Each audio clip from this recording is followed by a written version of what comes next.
Good afternoon and welcome to Speaking Truth to Empire on KFCF 88.1 FM, independently owned and locally operated since 1975 in Fresno. My name is Dan Yaseen. I'm an anti-war and anti-empire activist. Jerry Bill is at the control. Today is September 18th, 2019, third Wednesday of the month. Every third Wednesday from 3 to 3:30 p.m. I interview authors, scholars, bloggers, columnists, and activists who help us look at our world through the prism of American imperialism. On the show, we talk about U.S. foreign and domestic policy and the actions of the military, industrial, congressional surveillance complex. These actions have severe consequences not only for the people here in America but also for the people in other countries. Today we have Jeff J. Brown on telephone with us. Hello, Jeff. Hello, Dan. How are you doing today? Great. Thank you for being my guest on the show. Jeff Brown is a geopolitical analyst, journalist, lecturer, and author who currently lives in China. Jeff grew up in Oklahoma. He received a BS from Oklahoma State University and an MS from Purdue University. He has also lived in Brazil, Middle East, Africa, and France. He is the author of the China trilogy, which consists of 44 Days Backpacking in China, China Rising, Capitalist Roads, Socialist Destinations, and China is Communist, damn it, Dawn of the Red Dynasty. His fourth book,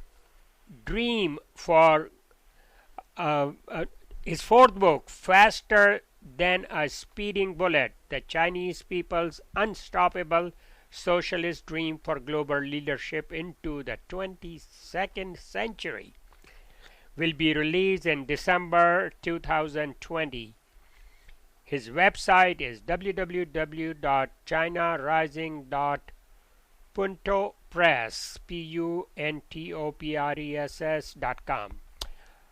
Let's start with the ongoing Hong Kong protests. What American and European people, most of them, do not know is that these protests are instigated and financed by a U.S. NGO, National Endowment of Democracy, with full support and backing of U.S. and U.K. governments.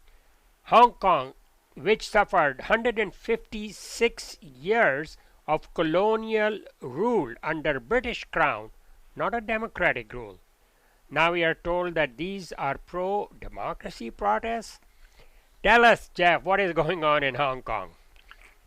Well, I'm glad that you said ongoing because this has actually been going on since 2014. In late 2013, Xi Jinping got elected president in China.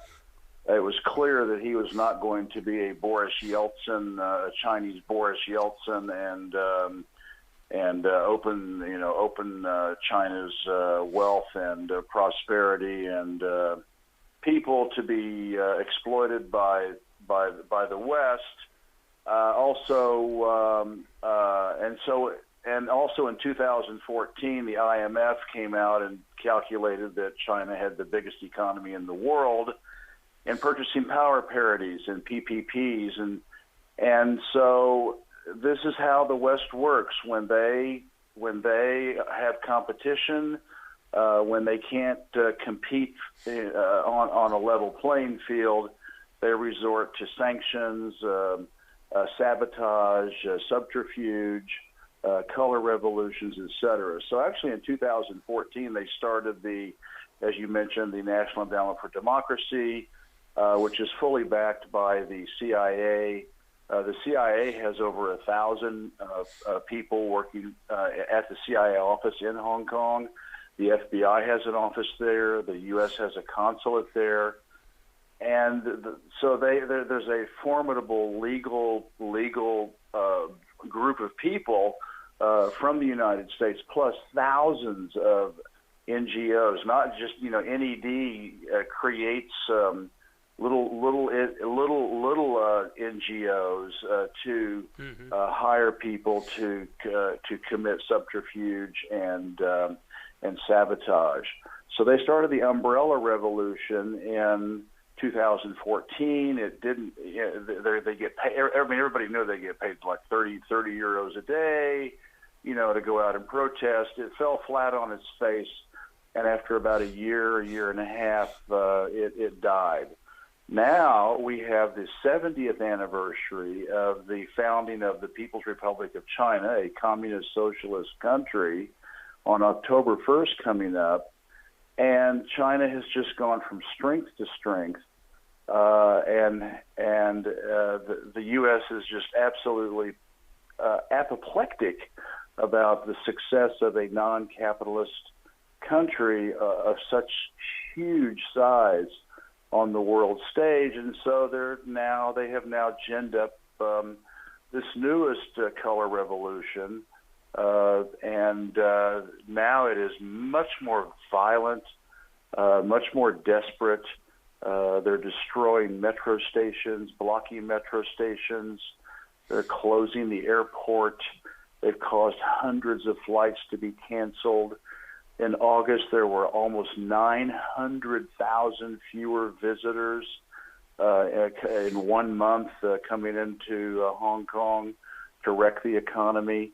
So the United States, through the NED, the CIA, the FBI, all legally stationed in Hong Kong, are doing everything they can to give China a black eye and make Hong Kong a royal, if you'll pardon the pun, a royal thorn in the side of the Communist Party of China.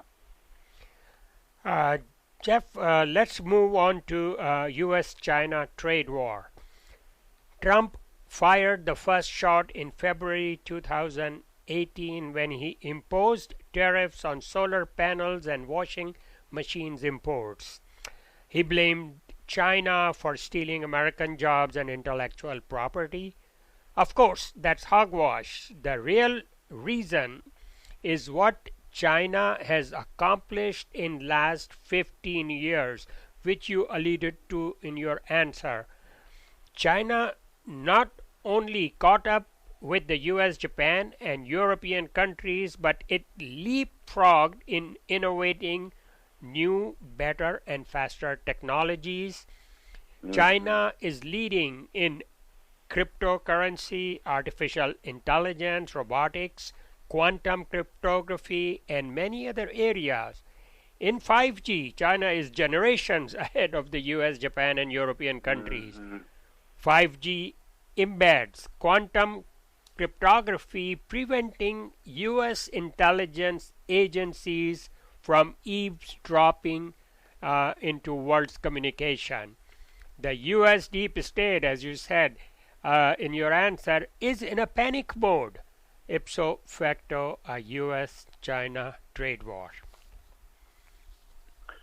Yeah, this is just, to be honest with you, all of this is just one big, massive ball of evil wax. The trade war. I don't think Trump. I think Trump was chosen to be president for a reason, to create chaos, and I think the deep state, the elites in the United States and Europe realized, several years ago that the post-war Bretton Woods order, which I call the Bretton Woods dictatorship, was faltering and no longer working.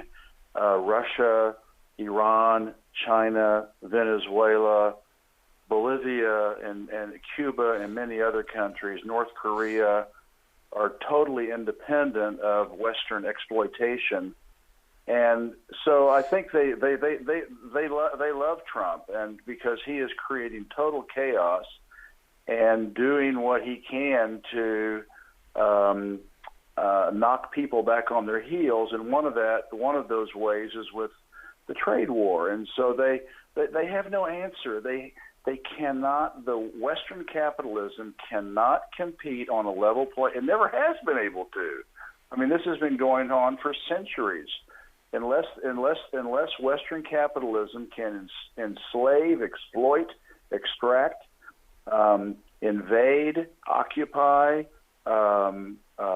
exterminate people in order to steal their wealth and their natural and human resources, it can't compete. It's been sanctioning and trade and having trade wars going back centuries. So this is not really new, but it's just that Trump has really, is the face of the Western elites, trying almost like a wounded lion, trying desperately to counteract China and Russia and Iran and everybody else, and stealing ships, in Gibraltar, and all these massive tariffs. So it's just another aspect of Western empire is faltering and collapsing.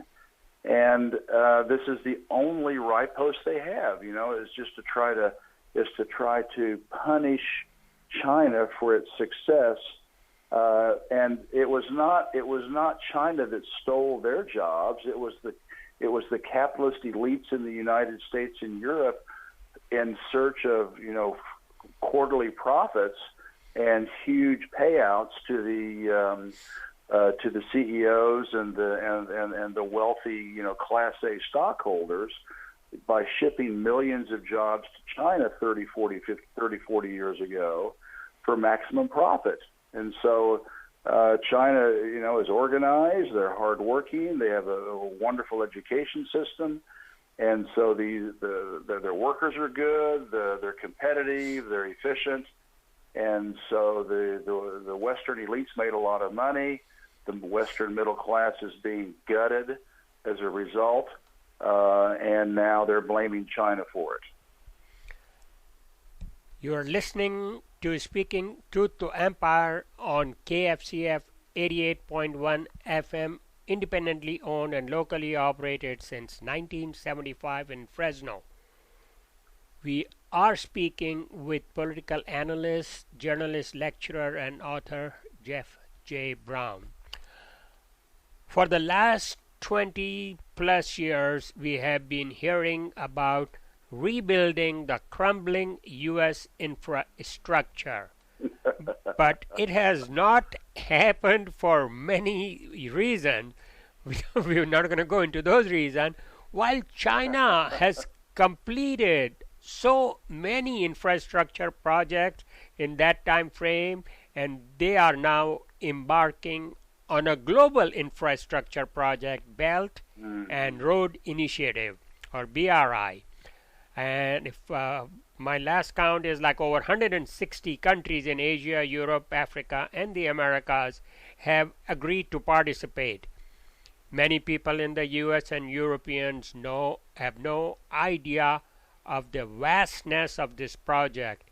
Describe BRI and what is China trying to accomplish? Yeah, first off, I would just like to interject that, again, this is all about communism, socialism versus capitalism, the Western capitalist system. Actually, China's infrastructure has been growing massively since 1949, not just in the last 20 years, but since 1949 and Mao Zedong and their liberation from the West. And they're able to do this because they are communist socialists. They're not capitalist. They're not capitalist. Exploitive. It's not an exploitive capitalist economy. So they plan 5 years out, 10 years out, and now they got, with Xi Jinping being elected in 2013. He came up with the idea of reestablishing the Silk Roads that go back to the time of the Romans, 2,200, 2,400 years ago, when China was trading with not only Europe but Africa, Australia, the Philippines. I mean, this is Japan. I mean, this has been going on for millennia, and so he came up with this idea of having an overland network of infrastructure, energy, transportation, telecommunications, finance, etc., between China and all from Beijing to Lisbon, Portugal, and all the way down to Singapore in Asia, Vladivostok to the east in Russia, and then there's the maritime routes, because the Chinese, have been sailing all over the world for centuries, well before Christopher Columbus stumbled onto the Bahamas in 1492. And so he again came up with this idea, ports and maritime infrastructure.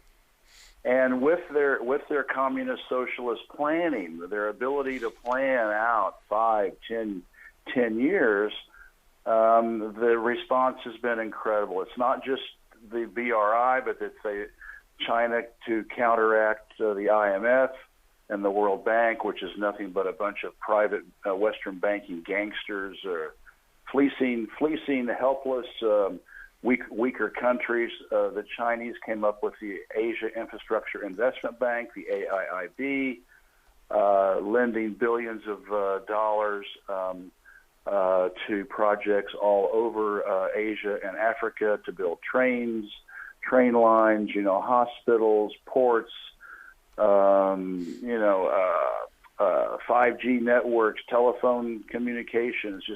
It's just staggering. And it's not just billions. It is. The Chinese are investing about $1 trillion, $1,000 billion a year with all of these 160 countries. The West has no answer to this. I mean, they are literally, because everything is reduced down to the next quarterly stock report. That's as far as they can see, is about 3 months. And so there's just, and there's no coordination, there's no cooperation between companies and sectors. It's just dog eat dog jungle capitalism, and they can't compete. And so the Chinese are just basically creating a tapestry of win-win cooperation and mutually beneficial diplomacy with countries from Oceania in the Pacific to Chile and Brazil and Argentina and even in the Americas, Nicaragua, etc. So Venezuela. So the West is just literally flat-footed. But everybody, all of America's satellite states, except for Japan, practically all of them have joined the BRI, because there's no way that you can say no, because it's the ticket to the 21st century's economic growth engine. Jeff, a couple of weeks ago, you wrote an article about BRI as an opportunity to neutralize 500 years of West's racial superiority paradigm. Please elaborate. Yeah, this is something that I have. I mean, I realized it, about the time I finished my third book, China is Communist, Damn It, how much racism, this concept of white supremacy, has been driving Western civilization for 2,500. This goes back to the ancient Greeks. Mm-hmm. And then I interviewed James Bradley, who wrote, The Flags of Our Father and all that. And he was talking about how Western,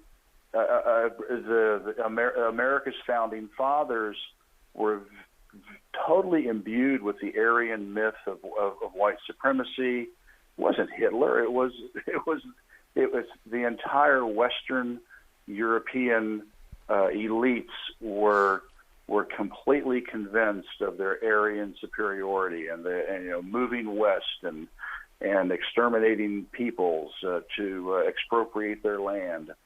And then they continued to move west across the Pacific into China into the in the 19th century.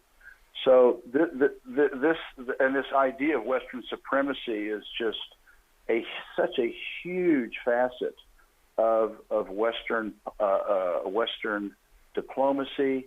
I just read Gerald Horne's book called The Apocalypse of Settler Colonialism. I'm going to be interviewing him. And he, too, talks about this concept of Western superiority. T.P. Wilkinson, I interviewed him on my show. He also talked about it in very vivid terms. So, and I came up with this idea, the 6 E's of Western racism, if I can remember them all: expansionism, extraction, exploitation, enslavement. I'm leaving one out. Evangelism, I'm leaving one out. But anyway, this is, and this is why we have no qualms about wiping out 100 million Native Americans.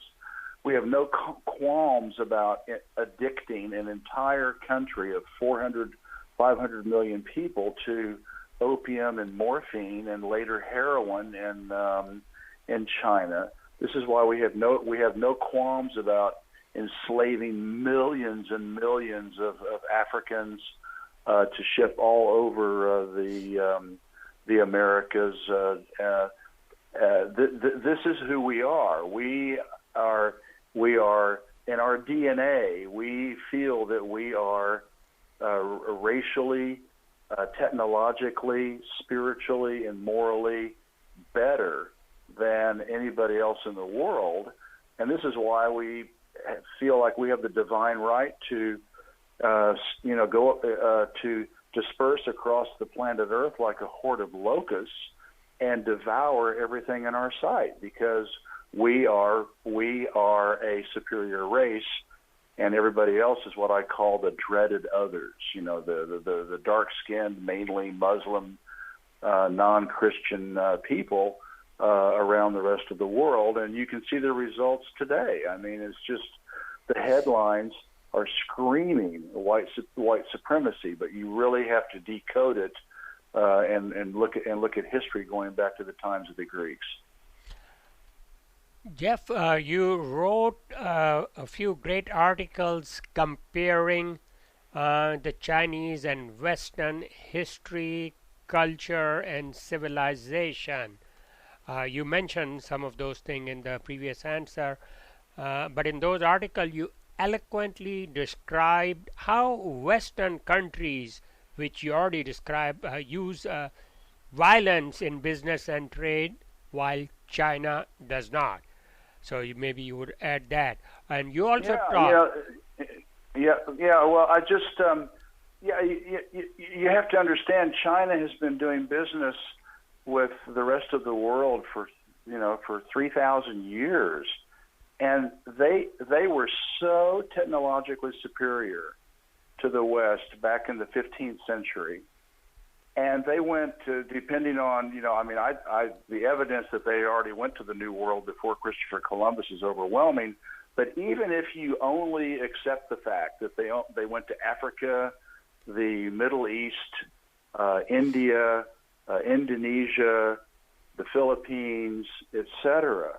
If you only accept that, they were doing that for hundreds of years before the West ever got out of Europe. But they didn't colonize anybody. They didn't kill anybody. They didn't massacre anybody. Their flotillas had tens of thousands of people. The Santa Maria of Christopher Columbus wouldn't even have qualified for a potato peeling boat for the Chinese flotilla.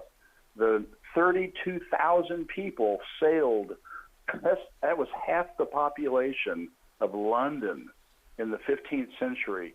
2 or 3 generations before Columbus sailed all over the Indian Ocean. And they didn't occupy any countries. They didn't declare war on anybody. They didn't, and they had grenades and cannons and guns, and I mean, they were centuries ahead of all of the people they came in contact with. And all they did was say, let's do it. Let's do business. Let's trade, and let's exchange information, share information to help each other. and so if China had the same let's say they had a yellow supremacy DNA, just like the West has a white supremacist, DNA, we'd all be speaking Chinese, but they don't. It is a uniquely Western, as far as I'm concerned, a defect that we have this, white supremacist attitude. That if the Chinese had the same one going back centuries, they would have occupied Africa, India, the Middle East, Australia, Indonesia, and Southeast Asia long, centuries before the West ever sailed out of Lisbon and Spain.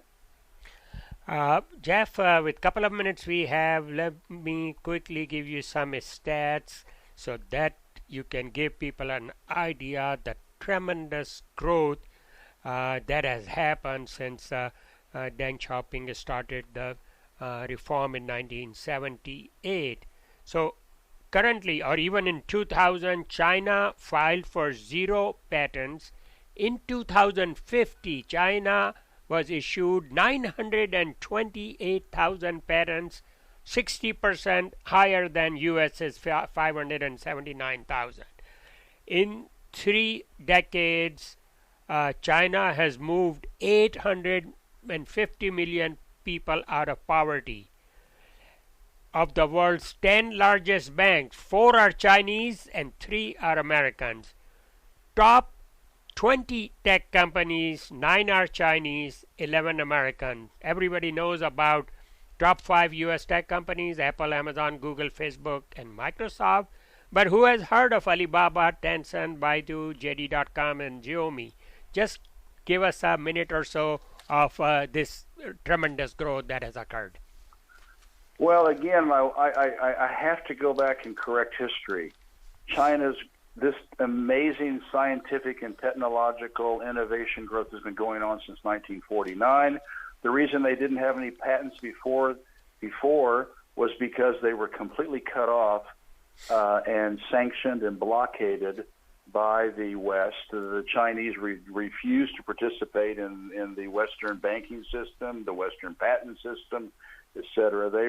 They had thousands, tens of thousands of innovations from 1949. Less than a minute left.